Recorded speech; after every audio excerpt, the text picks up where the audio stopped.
कि सर, जिस तरह से फ़लस्तीन, गाजा और इजराइल में जिस तरह का युद्ध चल रहा है, और प्रधानमंत्री ने जो एक त्वरित प्रतिक्रिया दी, हालांकि उन्होंने कहा कि हम आतंकवाद का विरोध कर रहे हैं, लेकिन बाद में जिस तरह की स्थिति हुई, इस पर आपका क्या कहना है?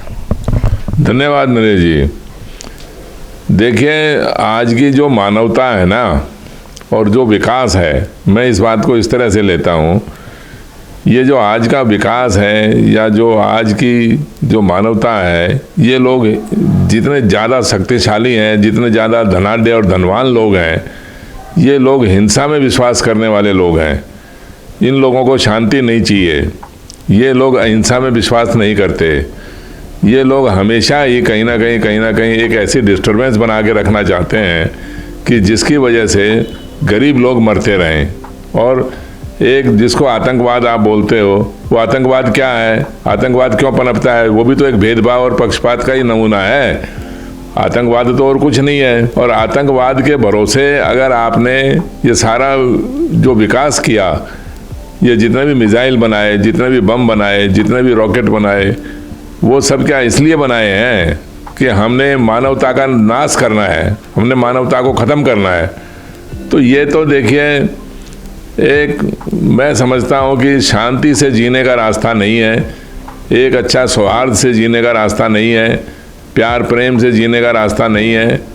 और ये लोग पता नहीं इतनी अनबुझी अनसमझी पहेलियाँ हैं ये, वो उसको मार रहा है, वो उसको मार रहा है, कौन पहले मार रहा है, कौन बाद में मार रहा है, तो ये कुछ समझ में नहीं आने वाली बातें हैं। लेकिन फिर भी मैं समझता हूँ कि एक ये जितनी भी लड़ाई हो रही है, वो तुरंत एक बारी तो रुक जानी चाहिए और शांति से बैठ के वाद विवाद करके प्यार प्रेम से उसकी बात का सॉल्यूशन निकालना, समाधान निकालना चाहिए।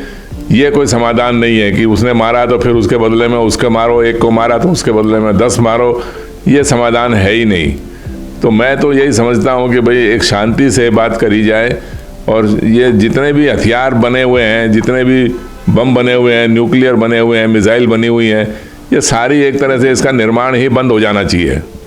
आपने क्यों बना रखे हैं? इस मिसाइलों से या रॉकेटों से कोई किसी को कोई शांति तो मिलती नहीं है, लड़ाई तो होनी है ना, मारना ही तो है ना उन मिसाइलों से। तो मारना तो कोई विकास है ही नहीं, मारने को आप विकास बोलते हैं, ये नहीं होना चाहिए। एक बारी तो देखिए, बिल्कुल तुरंत ये सब रुक जाना चाहिए, लड़ाई की बातें जितनी भी हैं जहाँ भी रुक जानी चाहिए, और जितने भी डिस्टर्बेंस हैं, जितने भी ये समझ लो व्यवधान जो पड़े हुए हैं, ये सब रुकना चाहिए।